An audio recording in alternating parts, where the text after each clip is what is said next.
de tous ces secteurs. Nous, on a choisi de se focaliser sur un en particulier, l'agriculture, parce qu'on en est tous dépendants. Donc on en parle avec nos invités. Dimitri Carbonel, bonjour. Bonjour. Expert en adaptation au changement climatique, auteur de 2050 Crash ou Renaissance aux éditions Librinova. Corentin Billardot, bonjour. Bonjour. Vous êtes ingénieur projet agriculture The Shift Project et en direct également avec nous Bruno Bois, président de la Chambre d'agriculture d'Indre-et-Loire et membre de leur coordination rurale. On voulait vous faire réagir à une affirmation. Elle est signée Marine Tondelier, c'était dimanche sur LCI. Écoutez.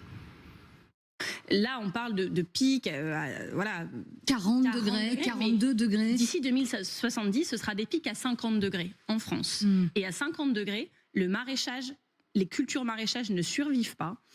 Il faut savoir que les vaches aussi, à partir de 25 degrés, sont en stress thermique. Là, j'étais dans la région du Comté, où ils envisagent de faire rentrer les vaches un mois l'été dans les fortes chaleurs, comme ils font l'hiver, parce qu'elles ne pourront pas supporter les températures dehors.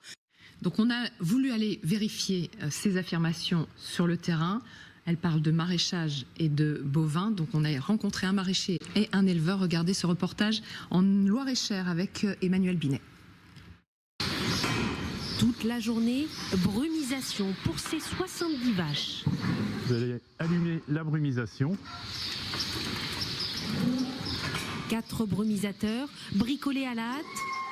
Système D pour tenter de baisser la température caniculaire dans ce hangar.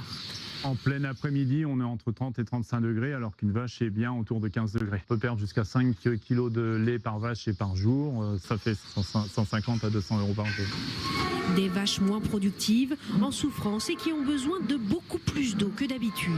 La consommation d'eau est donc augmentée. Elle peut passer de 70 litres à 120 litres par jour. Partout, une chaleur harassante et des températures insupportables. À quelques kilomètres à peine, près de 50 degrés sous cette serre. Résultat, tout brûle, même les légumes. C'est des brûlures liées aux fortes températures et aux coups de soleil. Comme les humains, les poivrons attrapent des coups de soleil. Donc on ne peut pas leur mettre de crème anti-UV, mais... Brûlé et donc invendable. Si ce maraîcher reste philosophe, il perd quotidiennement une partie de sa production et a dû revoir toute son organisation. Horaires décalés, aspersion en permanence et installation d'un goutte à goutte tous les 30 cm. On utilise des toiles tissées et dessous on implante des gouttes à gouttes. Il y a moins d'évaporation. J'ai implanté de la paille qui sert de bouchon de tampon thermique. Elle vient charger en eau et elle régule plus facilement la température de l'environnement et de la serre. Avec 37 degrés annoncés encore cet après-midi, cet agriculteur redoute que la canicule perdure et mette en péril toute sa production. Dimitri Carbonel, on dit que les épisodes de canicule vont se multiplier. Oui. Quelle est l'agriculture de demain dans ces conditions, selon vous ? Ça va être devenir de plus en plus difficile, notamment pour une raison, c'est très compliqué de faire bouger des plantes. Alors ça, on peut commencer à faire évoluer, on voit de l'aloe vera par exemple à certains endroits, ou d'autres plantes, mais c'est très difficile de les faire bouger, sans même parler des appellations d'origine contrôlée. Donc disons, à court terme, il y a peut-être des petites mesures qui peuvent être réalisées pour protéger effectivement des brumisateurs ou d'autres choses. Néanmoins, ça va avoir des impacts évidents. L'autrement, en entrant, typiquement, on a besoin comme de beaucoup d'eau, il l'a dit, et il y a des pénuries d'eau, donc comment est-ce qu'on fait pour gérer ça? Deuxième chose, c'est que, évidemment, comme on a moins d'aliments, et c'est à travers le monde, parce que évidemment on peut moins cultiver, ça a un impact aussi sur l'inflation.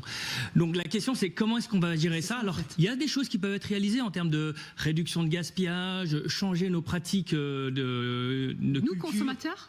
Ah oui, donc il y a les pratiques de culture, bien évidemment. Je pensais que vous alliez parler de nous, consommateurs. Mais d'abord, pour les agriculteurs eux-mêmes. Déjà, pour les agriculteurs eux-mêmes, avec aussi des pertes de revenus, donc de moins en moins de personnes qui veulent justement s'engager dans l'agriculture. Et puis après, effectivement, en termes de consommateurs, ça signifie sans doute que soit on réduit notre consommation d'un certain nombre de produits, soit on change complètement de produits parce qu'il n'y en a plus assez ou pas, ou ils sont trop chers. Corentin Billardot, si on en croit Marine Tondelier, On se dit que finalement en 2050 le maraîchage c'est fini en France. Alors, sur le maraîchage, on a assez peu de données, on n'a pas vraiment approfondi ces domaines-là. Par contre, sur les grandes cultures, en fait, on a des grands enjeux. En fait, les grandes cultures, contrairement à ce qu'on pense, c'est ce qui constitue l'essentiel des calories de nos apports, c'est ce qui nous nourrit principalement. C'est les céréales, donc c'est le pain, les pâtes, etc., les huiles et compagnie. Et donc, c'est là-dedans qu'il y a l'essentiel de nos calories, et ça, c'est particulièrement impacté par le changement climatique. Et en particulier, là, avec la canicule, on a des difficultés sur les moissons, on a des risques pour les blés qui vont être récoltés le plus tardivement, d'échaudage et donc de perte de qualité et de rendement pour les producteurs. Et puis pour toutes les cultures qu'on appelle les cultures de printemps, donc qui ont été semées au printemps, à commencer par le maïs, mais aussi les légumineuses, le tournesol, etc.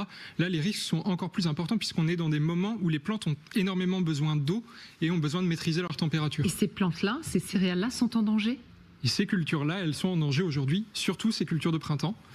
Et donc là, les agriculteurs essayent de mettre en œuvre des mesures d'adaptation, comme évoquait Dimitri et comme on a pu le voir dans le reportage. Sur de l'irrigation, potentiellement ils ont des besoins d'eau qui vont être accrus dans les décennies à venir. Et également, il y a une question d'évolution des cultures dans les différents territoires. L'évolution, elle va se poser inévitablement parce qu'effectivement, on ne peut pas avoir des solutions qui sont peut-être court-termistes. Et puis à un moment donné va se poser le problème de l'eau pour tous, par exemple. Bruno Bois, un exemple concret avec vous, vous ne pouvez que aller dans ce sens-là. Est-ce qu'il y a, premièrement pour vous, le premier problème, c'est un problème de rendement ? Alors effectivement, il peut y avoir un impact énorme sur les rendements, mais en fait, il faudrait déjà parler du cycle de l'eau qui est très peu connu. En fait, on est confronté en ce moment dans nos champs d'agriculture sur les territoires avec une politique, on va dire, un petit peu forcée de nous restreindre sur des volumes prélevables pour les années à venir. En fait, je pense qu'il faudrait engager des vrais efforts pour stocker l'eau qui crée d'énormes dégâts dans les périodes printanières et hivernales, comme vous avez pu le voir avec toutes ces crues.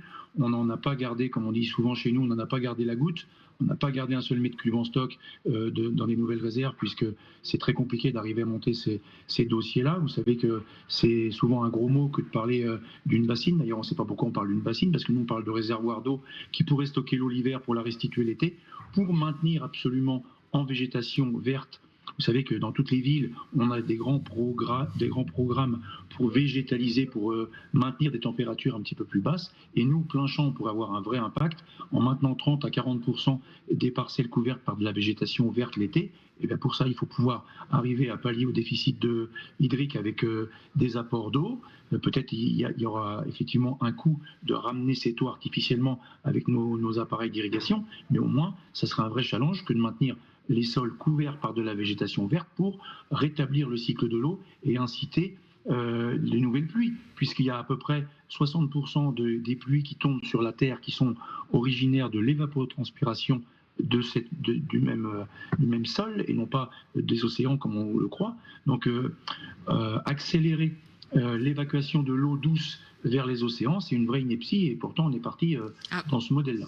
Dimitri Carbonel peut-être va pouvoir vous répondre. Oui, il y a plusieurs choses. Il y a le premier point, c'est comment est-ce qu'on arrive à préserver dans les sols l'eau. Il y a plusieurs manières qui l'empêchent, typiquement l'imperméabilisation, les labours. Si par exemple il y a très peu de haies, eh bien si au contraire on a une politique pour préserver ou stocker effectivement de l'eau, déjà ça sera nettement plus simple pour la suite. Concernant les méga-bassines, le problème est le suivant, c'est une question encore de concurrence d'usage. C'est-à-dire que si par exemple l'eau est utilisée par un certain nombre de personnes pour leur culture et que c'est privatisé, c'est pas la même histoire que, et surtout lorsqu'il y a une pénurie d'eau pour les habitants et les entreprises, c'est pas la même histoire que s'il y a suffisamment d'eau pour tout le monde et qu'effectivement il y a des réservoirs où il y a de l'eau. Et dans certains cas, ça peut être pertinent d'avoir des réservoirs, dans d'autres cas, au contraire, c'est au détriment soit d'autres agriculteurs ou des habitants. Et là, il y a notamment c'est les agences de l'eau qui ont ce rôle-là de gérer et d'organiser effectivement cette concurrence d'usage, cette utilisation de l'eau entre les différents acteurs. Et si on est en confrontation, ça ne marchera pas. Et si au contraire, on travaille ensemble, là déjà on peut trouver des solutions. Et parfois, ce sera pertinent, parfois ça ne sera pas. Pas toujours. Mais Corentin Biardot, est-ce qu'il faut que les agriculteurs, aujourd'hui, pensent à l'agriculture de demain et peut-être changer des choses dans leur élevage, peut-être les cheptels moins importants, dans les cultures, peut-être pas les mêmes genres de céréales par exemple. Alors, ça peut faire partie des mesures d'adaptation, ça doit faire partie de la réflexion. Une des questions de fond, c'est quels sont les moyens qu'on leur donne pour ce faire. Et in fine, si les agriculteurs aujourd'hui ils font du maïs plutôt que du sorgho, c'est parce qu'en fait, dans une année normale, le maïs il a un rendement 2 fois supérieur. Donc une valorisation des produits 2 fois supérieure, un chiffre d'affaires 2 fois supérieur pour l'agriculteur.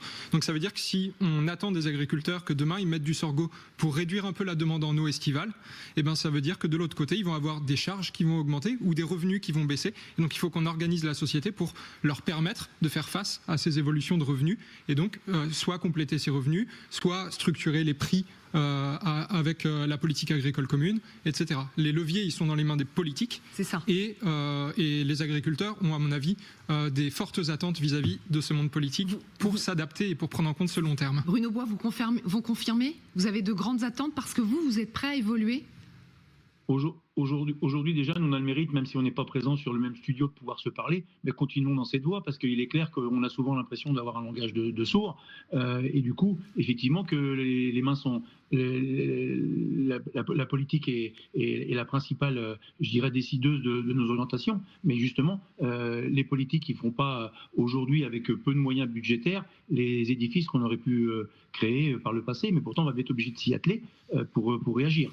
Et en sachant que pour ce qui est de la production animale, eh bien effectivement, il y a peut-être aussi des périodes de production à adapter au pic de chaleur et produire peut-être plus à une autre saison et puis laisser les animaux, je pense aux animaux laitiers, peut-être plus au repos à certaines périodes très chaudes comme ça où la production s'exprime très mal avec les animaux. Exactement, pas mal de pistes de réflexion quand même. Merci beaucoup. Il y en a plein, il faut discuter ensemble et puis se retrousser les manches et y aller. Exactement, merci beaucoup.